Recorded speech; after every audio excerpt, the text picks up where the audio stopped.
প্রতিটা ম্যাচ, প্রতিটা মুহূর্ত, জয়ের উল্লাস, হারের নীরবতা, মাঠের খেলা, টেবিলের খেলা, আবেগ, অ্যাকশন আর বিশ্লেষণ। খেলা যেমন, খবর তেমন, গরমাগরম। Welcome to star play. সঙ্গে আছি আমি মামুনুর রশিদ। কে হচ্ছেন বাংলাদেশ জাতীয় ফুটবল দলের হেড কোচ জানা যাবে রবিবার। শেষ মুহূর্তে ক্রিস কোলম্যানকে নিয়ে তৈরি হয়েছে জটিলতা। বাফুফে ঝুঁকেছে আন্তোনিও কনসেইসাওয়ের দিকে। নতুন কোচের সাথে কত বছরের চুক্তি করবে বাফুফে? কেন কোলম্যানের সম্ভাবনা কমে গেছে? সব উত্তর রহমান পেয়ারের এক্সপ্লেনারে। তাজা খবর জানাচ্ছি আপনাদের। হামজা সমিতিদের কোচ নিয়োগে গুরুত্বপূর্ণ রোল প্লে করছেন টেকনিক্যাল ডিরেক্টর সাইফুল বারী টিটু। আগ্রহী কোচদের সাথে জুমে ইন্টারভিউ হয়েছে। National teams management committee interview শেষ করে রিপোর্ট জমা দিচ্ছে এক্সিকিউটিভ কমিটিতে। কোচদের বলা হয়েছে তাদের পছন্দের কোচিং ইউনিটে কারা কারা থাকবে সেই ডিটেলস বাফুফের টেকনিক্যাল ডিরেক্টর সাইফুল বারী টিটুকে মেইল করতে। টিটু কোচ এবং তার কোচিং স্টাফের সদস্যদের বিস্তারিত দেখে জানাবেন বাফুফের সভাপতি তাবিথ আউয়ালকে। 10 মে রবিবার জানিয়ে দেয়া হবে হেড কোচের নাম।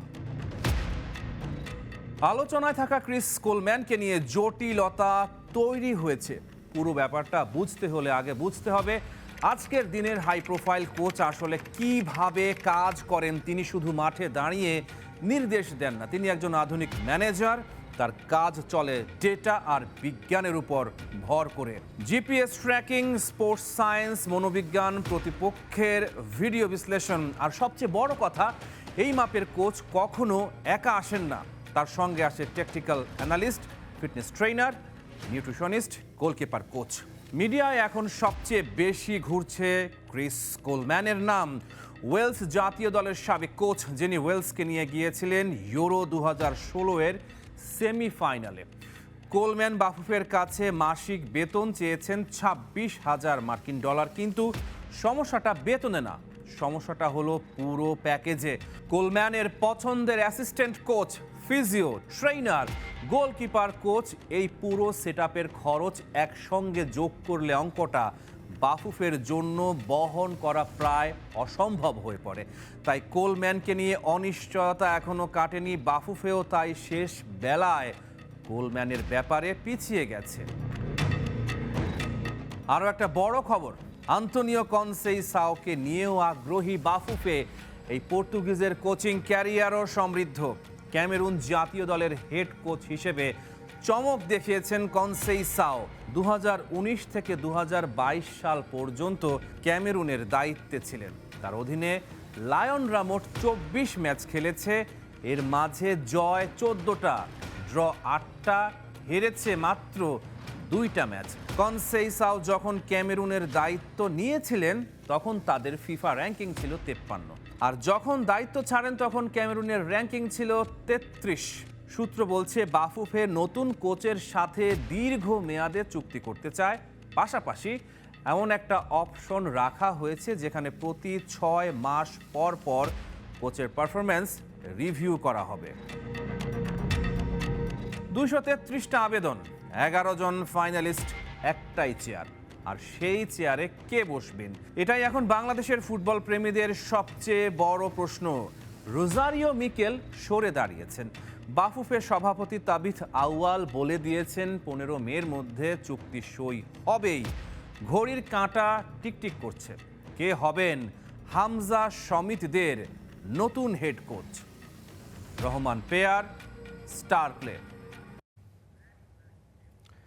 একেবারে শেষ সময়ে এসে বাংলাদেশের কোচ হওয়ার রেস থেকে সরে দাঁড়িয়েছেন রোজারিও মিকেল। কিন্তু কেন? বাংলাদেশের শর্ট লিস্টে সবচেয়ে বেশি আলোচনায় ছিলেন ব্রাজিলকে অলিম্পিক জেতানো এই কোচ। গাফলতিটা কার? বাংলাদেশ ফুটবল ফেডারেশনের ধীর গতিতে যে যোগাযোগ ব্যবস্থা হচ্ছিল সেই কারণেই কি সরে দাঁড়িয়েছেন রোজারিও মিকেল? বিস্তারিত তানজিমুশির রিপোর্টে। রোজারিও মিশেল যে আছে উনি $25,000 কি $30,000 চেয়েছেন। আমি মনে করি না যে আমাদের বাজেট একদমই কম ফেডারেশনের যে ভালো কোচ আমরা পাবো না। বাফুফের সাথে হয়েছিল যোগাযোগ, বেতন নিয়ে নিজের প্রত্যাশার কথাও জানিয়েছিলেন রোজারিও মিকেল। তবুও শেষ মুহূর্তে এসে হঠাৎ কেন সিদ্ধান্ত বদল? নেইমারের কোচ এর মধ্যেই দায়িত্ব নিয়ে ফেলেছেন ব্রাজিলের সেকেন্ড টায়ারের ক্লাব লন্ড্রিনা স্পোর্তে ক্লুবের। হতে যাচ্ছে হামজা জামালদের নতুন কোচ, জানা যাবে 10 মের মধ্যেই। অথচ বাফুফের চূড়ান্ত সিদ্ধান্ত জানানোর আগেই ব্রাজিলেই কোচিং করানোর মনস্থির করে ফেলেছেন এই কোচ। কিন্তু কেন? বাফুফে বারবার জানিয়েছে শর্ট লিস্টেড কোচদের সাথে কথা হচ্ছে। জানানো হচ্ছে বাংলাদেশের কোচ হতে চাইলে থাকতে হবে কি কি ক্রাইটেরিয়া। কোয়ালিটিটা আমরা ইনশিওর করবো, তারপরে আমাদের হলো আর্থিক বিষয়টা আমরা।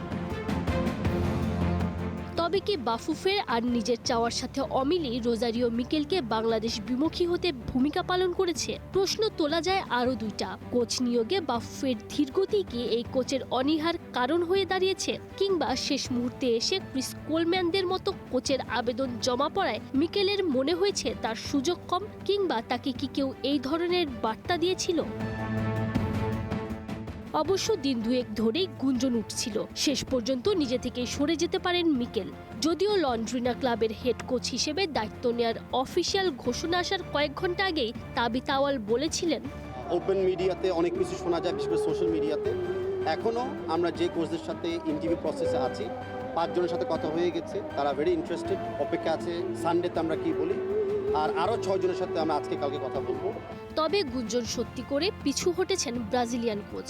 যেহেতু যে কোনো নতুন ক্লাবের দায়িত্ব নেয়ার আগে থেকেই দুই পক্ষের মধ্যে কথা চালাচালি হয়, অনুমান করাই যায় হয় বাফুফের সাথে চাওয়া পাওয়ার হিসেবে মেলেনি, কিংবা অন্য কোনো কারণ অথবা অনিশ্চয়তা থেকেই এ যাত্রায় বাংলাদেশের কোচ হওয়ার প্রতিযোগিতায় আর থাকতে চাননি 57 বছর বয়সী এই কোচ। তবে বাংলাদেশ ফুটবল ফেডারেশন যেহেতু আশ্বাস দিচ্ছে ভালো মানের কোচ নিয়োগে কার্পণ্য করা হবে না, দেশের ফুটবল প্রেমীরা এইটুকু আশা করতেই পারেন 10 মে বাংলাদেশ দলের জন্য দারুণ একজন কোচের নাম ঘোষণা করবে বাফুফে। Tanzim Oishi, star news. ভারতের কারণে আবারও সরে যেতে পারে সাফ চ্যাম্পিয়নশিপ। সেপ্টেম্বরে এশিয়ান কাপে অংশ নেবে ভারত, তাতেই তৈরি হয়েছে নতুন শঙ্কা। তবে সাফ যথাসময়ে অনুষ্ঠিত না হলেও আগস্টের মাঝামাঝি সময়ে সম্পন্ন হবে জাতীয় স্টেডিয়ামে ঘাস লাগানোর কাজ। শনিবার জাতীয় স্টেডিয়ামের ঘাস লাগানোর কাজ পরিদর্শন করেছে বাফুফের গ্রাউন্ডস কমিটি। সেপ্টেম্বরের ফিফা উইন্ডোতেই কি সাফ অনুষ্ঠিত হবে? প্রতিযোগিতাটি অনুষ্ঠিত হবার কথা ছিল জুনের উইন্ডোতে, তবে ভারতের কারণে সময় পিছিয়ে নেওয়া হয় সেপ্টেম্বরে। কিন্তু সেই সময় আবার ভারত খেলতে যাচ্ছে আসিয়ান, তাই প্রশ্ন উঠেছে ভারতকে ছাড়াই সাফ অনুষ্ঠিত হবে নাকি আবারও সময় পিছিয়ে দেওয়া হবে। তবে সে যাই হোক, সাফ অনুষ্ঠিত হোক বা না হোক, জাতীয় স্টেডিয়ামের মাঠ সেপ্টেম্বরের আগেই প্রস্তুত করবে বাফুফে। নিয়ম মেনে পুরো মাঠে একই ধরনের ঘাস না লাগিয়ে জাতীয় স্টেডিয়ামে লাগানো হয়েছিল বিভিন্ন জাতের ঘাস, তাই মাত্র 8 ম্যাচ খেলার পরেই সব ঘাস তুলে ফেলা হয়েছিল। কয়েকদিনের ভিতরে ঘাস রোপণ করবে, এখানে ফার্টিলাইজেশন করে ঘাস লাগায় ফেলবে। যেটা আমরা ঘাস চেক করলাম, এখানে দুই রকম ঘাস ছিল, ওখান থেকে আমরা চুজ করে দিব আজকের ভিতরে কোন ঘাসটা লাগাবো আমরা। আইদার বারমুডা বা জয়সারা ভ্যারাইটি, দুটার ভিতরে একটা হবে। দোনোটা ভালো প্রোজ আছে, দোনোটা কনস আছে, বাট আমরা চেষ্টা করবো একটু রিসার্চ করে আজকের ভিতরে কিছু প্লেয়ারদের সাথে কথা বলে দেখতে যে ওনারা কি প্রেফার করে। সো একটা কালেকটিভ একটা ডিসিশন আমরা নিতে পারি এখানে। আর এটার বাইরে আমরা আশা করি মিড অগস্টের ভিতরে আমাদের গ্রাউন্ড রেডি হয়ে যাবে। শুধু জাতীয় স্টেডিয়াম নয়, নব্য গঠিত গ্রাউন্ডস কমিটি কাজ করবে দেশের অন্য মাঠগুলো নিয়েও। সিলেটি স্টেডিয়াম নাম পেয়েছি এবং সিলেটি স্টেডিয়ামের কিন্তু আমরা কিছু কাজও শুরু করে দিয়েছি। আমাদের একটা টার্গেট ছিল যে কোনো একটা ইন্টারন্যাশনাল ম্যাচ করার জন্য, যেহেতু আপাতত হচ্ছে না, তো এর জন্য আমরা দীর্ঘমেয়াদী সিলেটের মাঠকে আমরা পরিকল্পনা আনবো। আর জানেন সব জায়গায় সিলেটের মাঠ, লোকাল সিলেটের মাঠ, আগামীতে আমরা বিএফএল যেটা খেলা, ওই খেলাগুলোর আমরা হোস্ট অনেক টিমকে দাবি করবো যে সিলেটে যে খেলার জন্য। সাফের জন্য যেমন দ্রুতই তৈরি করা হচ্ছে জাতীয় স্টেডিয়ামের মাঠ, তেমনি বাফুফের তারা আছে কোচ নিয়োগেও। হামজা সুমিত্রা এখন আছেন কোচবিহীন। 10 তারিখের মধ্যেই ঘোষণা হতে পারে জাতীয় দলের নতুন কোচের নাম। ইয়াসির আরফাত সবুজ, স্টার প্লে, ঢাকা। মিরপুর টেস্টের দ্বিতীয় দিন শেষে 234 রানে পিছিয়ে আছে পাকিস্তান। এর আগে প্রথম ইনিংসে 413 রানে অল আউট হয় বাংলাদেশ। এরপর ব্যাট করতে নেমে 1 উইকেটে 179 রান নিয়ে দ্বিতীয় দিন শেষ করে পাকিস্তান। বাংলাদেশের হয়ে মাত্র 1টি উইকেট নিয়েছেন মেহেদী হাসান মিরাজ।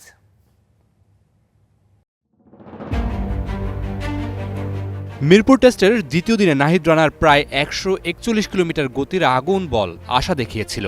ভয় ধরিয়েছিল পাকিস্তান ব্যাটিং লাইন আপে, কিন্তু সেই ভয় কাটিয়ে দ্বিতীয় দিনটা নিজেদের করে মাঠ ছেড়েছে পাকিস্তান। তাসকিন কিংবা ইবাদতের বলে ক্যাচ মিস না হলে হয়তো দ্বিতীয় দিনটাও হতো বাংলাদেশের। 301 রান নিয়ে দ্বিতীয় দিনের খেলা শুরু করেন দুই অপরাজিত ব্যাটার মুশফিকুর রহিম ও লিটন কুমার দাস। এদিন দলীয় সংগ্রহে 37 রান যোগ করতেই ব্যক্তিগত 33 রানে ফেরেন লিটন, ভাঙে মুশফিকের সাথে 62 রানের জুটি। তার আগে অবশ্য বাংলাদেশের হয়ে প্রথম ব্যাটার হিসেবে টেস্ট চ্যাম্পিয়নশিপে 2000 রান পূর্ণ করেন এলকেডি। এক পাশ আগলে বড় সংগ্রহের পথে থাকা মুশফিককে যোগ্য সঙ্গ দিতে পারেনি মেহেদী মিরাজ, তাইজুল ইসলামরা। শেষ পর্যন্ত মুশফিকও ফেরেন 71 রানে। শেষ দিকে তাসকিন আহমেদের টি-20 সুলভ 19 বলে 28 রানের ইনিংসে 413 রানে থামে বাংলাদেশের প্রথম ইনিংস। এরপর ব্যাট করতে নেমে দারুণ শুরু করেন ইমামুল হক ও অভিষিক্ত আজান আওয়াইস। ক্যাচ মিসের মাসুলে ওপেনিং জুটিতে 106 রান তুলে পাকিস্তান। ইমামুল হককে 45 রানে মিরাজ ফেরালে ভাঙে পাকিস্তানের ওপেনিং জুটি। এরপর দুই অভিষিক্ত আজান ও আবদুল্লাহ ফজল শেষ করেন দিনের খেলা। অভিষেকেই হাফ সেঞ্চুরি তুলে 85 রানে অপরাজিত আছেন আজান, আর আবদুল্লাহ ফজল অপরাজিত আছেন 37 রানে। দ্বিতীয় দিন শেষে 234 রানে এগিয়ে আছে বাংলাদেশ। তৃতীয় দিনের শুরুতে দায়িত্বটা নিতে হবে নাহিদ, তাসকিনদের। Mamunur Rashid, star play, Dhaka. বাংলাদেশি বংশোদ্ভূত সঞ্জয় পারফর্ম করবেন ফুটবল বিশ্বকাপের উদ্বোধনী অনুষ্ঠানে। ফিফার পেইজে নাম প্রকাশের পর থেকেই কৌতূহল। শ্রেয়া ঘোষাল, বাদশা, নোরা ফাতেহি কিংবা হাবিব ওয়াহিদ তাহসানের গানের সাথে কাজ করা কে এই সঞ্জয়? বিস্তারিত কেম সনের রিপোর্টে। বিশ্বকাপ ফুটবলের উদ্বোধনী মঞ্চ, Katie peri, ব্ল্যাকপিঙ্কের Lisa, lakh crore দর্শকের চোখ আটকে থাকবে। আর ঠিক সেই মুহূর্তে ঢাকায় জন্ম নেওয়া এক ছেলে মাইক্রোফোন হাতে দাঁড়িয়ে থাকবেন টরেন্টোর মঞ্চে। সঞ্জয়। ফিফার অফিসিয়াল পেইজে নামটা প্রকাশের পর থেকেই বাংলাদেশ জুড়ে একটাই প্রশ্ন, কে এই সঞ্জয়? কিভাবে উঠে এলেন এত বড় মঞ্চে? সঞ্জয় পেশায় একজন সঙ্গীত প্রযোজক এবং ডিজে, তবে গানটাও গাইতে পারেন বেশ ভালো। ঢাকায় জন্ম, বেড়ে উঠেছেন ক্যালিফোর্নিয়ায়। বলিউড পাড়ায় আছে বিশেষ পরিচিতি। কাজ করেছেন শ্রেয়া ঘোষাল, বাদশা, গুরু রান্ধাওয়া, নোরা ফাতেহির মতো ভারতীয় স্টারদের সঙ্গে। তিনি প্রথম লাইমলাইটে আসেন সোশ্যাল মিডিয়ায় ভাইরাল হওয়া এক ভিডিওর মাধ্যমে। সেখানে দেখা যায় ভারতীয় জনপ্রিয় ড্যান্সার নোরা ফাতেহি সঞ্জয়ের পাশে দাঁড়িয়ে তারই সুর করা গান গাইছেন। শুধু ভারতে নয়, দেশেও বেশ জনপ্রিয় হয়ে উঠেছেন সঞ্জয়। কাজ করেছেন হাবিব ওয়াহিদ, তাহসান খান এবং নয়াদামান খ্যাত সঙ্গীত শিল্পী মোজার সঙ্গে। স্পোর্টস অ্যারেনায় প্রবেশ 2025 বিপিএল এর থিম সং দিয়ে। সেখানে গলা মেলানোর পাশাপাশি পরিচালকের ভূমিকায়ও ছিলেন সঞ্জয়। বিপিএল এর উদ্বোধনী অনুষ্ঠানে পারফর্মও করেন এই মিউজিশিয়ান। ক্রিকেট থেকে পা বাড়ান ফুটবলে। 2025 সালের জুনে বাংলাদেশ বনাম সিঙ্গাপুর হাই ভোল্টেজ ম্যাচে স্টেডিয়ামে তাকে দেখা যায় ডিজের ভূমিকায়। সময়ের সঙ্গে সঙ্গে বাড়ে জনপ্রিয়তা। তার ফলাফল মিলতেও বেশি দেরি হলো না। ডাক পেলেন 2026 ফিফা বিশ্বকাপের উদ্বোধনী অনুষ্ঠানে পারফর্ম করতে। 3 দেশ মিলে হতে যাওয়া এই বিশ্বকাপে উদ্বোধনী অনুষ্ঠানও হবে ভিন্ন ভিন্ন। যেখানে 12 জুন কানাডার টরেন্টোতে অনুষ্ঠেয় উদ্বোধনী অনুষ্ঠানে পারফর্ম করবেন সঞ্জয়। তার সঙ্গে মঞ্চ মাতাতে দেখা যাবে মার্কিন পপ তারকা কেটি পেরি, ব্ল্যাকপিঙ্ক তারকা লিসাকে। সঞ্জয় ইতিমধ্যে তার কাজ দিয়ে দক্ষিণ এশিয়া, মধ্যপ্রাচ্য, ইউরোপ ও উত্তর আমেরিকার শ্রোতাদের কাছে পরিচিত হয়ে উঠেছেন। এবার বিশ্বমঞ্চে পরিচিত হবার পালা, আর সেই মঞ্চে একটা নাম উচ্চারিত হবে, Bangladesh. KM Sony, star play. রেকর্ডের দিনে মেসির নামে স্লোগান শুনে নাচলেন রোনালদো, গোল করে দিলেন জবাব। সৌদি আরবের প্রথম শিরোপা জয়ের হাতছানি তার সামনে, অপেক্ষা মাত্র একটি জয়ের। বিস্তারিত কেএম সনির রিপোর্টে। মেসির নামে স্লোগান শুনে তালে তাল মেলাচ্ছেন ক্রিস্তিয়ানো রোনালদো। অবশ্য সেটা ব্যঙ্গাত্মক অর্থেই বটে। ঘটনাটি ঘটেছে এমন একদিনে যেদিন রেকর্ড গড়েছেন পর্তুগিজ তারকা। নিশ্চিতভাবেই এমন বিশেষ মুহূর্তে চিরপ্রতিদ্বন্দ্বী কারো নামে স্লোগান শুনতে চাইবেন না কোনো ফুটবলার। অথচ গ্যালারিতে ফ্যানরা স্লোগান দিয়েছেন মেসির নামেই। তাতেই চটেছেন CR7। কিং ফাহাদ স্টেডিয়ামে সৌদি প্রো লিগের গুরুত্বপূর্ণ ম্যাচে এদিন মুখোমুখি হয় আল নাসর বনাম আল শাবাব। মাঝবিরতিতে 2-1 গোলে এগিয়ে থাকা আল নাসরকে বিরতির পর 75 মিনিটে আরও এগিয়ে নেন রোনালদো। সাদিও মানের ক্রস থেকে ওয়ান টাচে বল জড়ান জালে। ব্যাস, আরও একটা রেকর্ডের জন্ম। সৌদি লিগে নিজের শততম গোল। রেকর্ডটি ছুঁতে মাত্র 105 ম্যাচ লেগেছে CR7-এর। এদিন আল শাবাবকে 4-2 গোলে হারিয়েছে আল নাসর। এই জয়ে সৌদি আরবে প্রথম লিগ শিরোপার সুবাস পাচ্ছে রোনালদো। পরবর্তী ম্যাচ জিতলেই নিশ্চিত শিরোপা। তবে এমন দিনে গ্যালারি থেকে মেসির নামে স্লোগান মোটেও আশা করেননি রোনালদো। মূলত তাকে উস্কে দেওয়ার চেষ্টাই করেছিলেন মেসি ফ্যানরা। তবে সাবেক রিয়াল তারকাকে বেশ শান্তই দেখা যায়। এমনকি গ্যালারি থেকে আসা সেই স্লোগানের সঙ্গে তাল মিলিয়ে নাচতেও থাকেন তিনি। পরে প্রতিপক্ষের এক প্লেয়ার পরিস্থিতি শান্ত করতে এগিয়ে আসেন, যা এখন সোশ্যাল মিডিয়ায় ভাইরাল। এমন ঘটনার জবাবটা ম্যাচে ঠিকই দিয়েছেন রোনালদো। গোল করে অবদান রেখেছেন দলের জয়ে। ক্যারিয়ারে 971 গোল তার ঝুলিতে। 1000-এর মাইল ফলক থেকে মাত্র 29 গোল দূরে। এত সব সাফল্যের পরেও এমন ঘটনা পিছু ছাড়ছে না রোনালদোর। তার সামনে মেসির নামে স্লোগান যেন নিত্য নৈমিত্তিক ব্যাপার। প্রতিবারই কোনো না কোনো রিয়াকশন দিতে দেখা যায় তাকে। এবারও তার ব্যতিক্রম হলো না। KM Sony, star play. সাফল্য আর ঐতিহ্যের আকাশচুম্বী দুর্গ রিয়াল মাদ্রিদ, কিন্তু সেই দুর্গের ভেতরে যদি শুরু হয় অস্থিরতার ভূমিকম্প, তাহলে আলোচনার কেন্দ্রে আসাটা অবধারিত। সাম্প্রতিক সময়ের মাঠের হতাশা, ড্রেসিং রুমের উত্তাপ আর তারকাদের টানাপোড়েন মিলিয়ে এখন ক্লাবটি দাঁড়িয়ে আছে এক অদ্ভুত বাস্তবতার মুখোমুখি। বাইরে থেকে যেটাকে স্বপ্নের দল মনে হয়, ভেতরে সেটাই যেন ধীরে ধীরে রূপ নিচ্ছে বিভাজন আর অস্বস্তির এক অন্ধকার অধ্যায়ে। রিয়াল মাদ্রিদের সুখের সংসারে ভাঙনের সুর। এক সময়ের গর্বিত দুর্গ এখন অভ্যন্তরীণ ক্ষত ও বিষাক্ত কলহে রক্তাক্ত। টানা দ্বিতীয় মৌসুম ট্রফিহীন শেষ করার যন্ত্রণায় ড্রেসিং রুমের আকাশে এখন কালো মেঘের ছায়া। মাঠের হতাশা যেন রূপ নিয়েছে হৃদয় বিদারক গৃহযুদ্ধে, যেখানে একে অপরের শত্রু হয়ে উঠেছেন সতীর্থরা। নাটকের প্রথম দৃশ্য এল ক্লাসিকোর অনুশীলন। একটি সাধারণ ফাউলকে কেন্দ্র করে ফেদ্রিকো ভালভার্দে ও চুয়ামেনির মধ্যে তর্ক বাঁধে। মুহূর্তের মধ্যেই তা উন্মাদ হাতাহাতিতে রূপ নেয়। কিন্তু এটি ছিল শুধু আগুনের স্ফুলিঙ্গ। ঘণ্টাখানেক পর ড্রেসিং রুমে ফিরে দুজনের মধ্যে ঘটে আরও ভয়ঙ্কর সংঘাত। পরিস্থিতি এতটাই উত্তপ্ত সহিংস হয়ে ওঠে যে ভালভার্দেকে হাসপাতালে ছুটতে হয়। ক্লাব জরুরি বৈঠক ডেকে সবাইকে ট্রেনিং গ্রাউন্ডেই আটকে রাখে। রিয়ালের উজ্জ্বল ইতিহাসে যেন কলঙ্কের ছাপ। এখানেই থামেনি, বরং ক্ষত ক্রমেই গভীর হচ্ছে। খেলোয়াড়রা এখন একে অপরের সঙ্গে কথা বলাই বন্ধ করে দিয়েছেন। অন্তত 6 জন তারকা কোচ আলভারো আরবেলোয়ার সঙ্গে যোগাযোগ রাখছেন না। আন্তোনিও রুডিগার এক সতীর্থকে চর মেরে চমকে দিয়েছেন সবাইকে। আলভারো কারেরাসের সঙ্গে তার বিরোধ এতটাই তীব্র ছিল যে রুডিগারকে ক্ষমা চেয়ে সতীর্থ ও তার পরিবারকে নিয়ে খাবারের আয়োজন করতে হয়। দানি সেবায়সের সঙ্গেও কোচের সম্পর্কে ফাটল ধরেছে।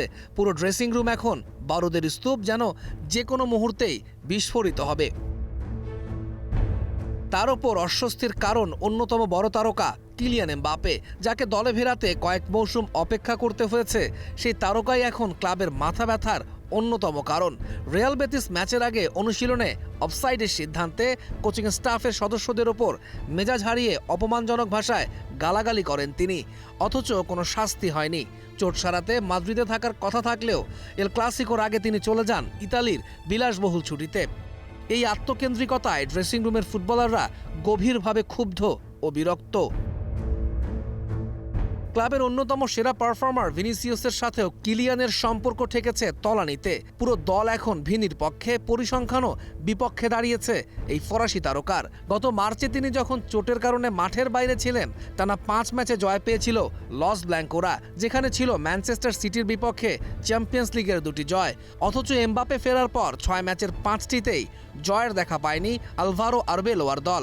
এমনকি তিনি আসার পর কোনো বড় ট্রফিও ঘরে তুলতে পারেনি ঐতিহ্যবাহী ক্লাবটি। কোচ আরবেলোয়া আকারে ইঙ্গিতে স্পষ্ট করে দিয়েছেন এমবাপের এই স্বভাব রিয়াল মাদ্রিদের ঐতিহ্যের সঙ্গে মানায় না। তার প্রতিনিধিরা অতিরঞ্জিত বললেও সমর্থকদের হৃদয়ে আর স্থান নেই এই ফরাসি তারকার। এমবাপে আউট স্লোগানে কিছু রিয়াল ভক্ত এই সপ্তাহের শুরুতেই একটি পিটিশন চালু করেছিল। এখন পর্যন্ত 3 কোটির বেশি মানুষ এই পিটিশনে সই করেছে, যা বর্তমান পরিস্থিতির একটা প্রতীকী চিত্রই বলা যায়। সব মিলিয়ে এখন রিয়ালের সুখের সংসারে বাজছে ভাঙনের সুর। তৌহিদুল ইসলাম, স্টার প্লে। আজকে খেলাও থামবে না, খবরও না। Stay tune.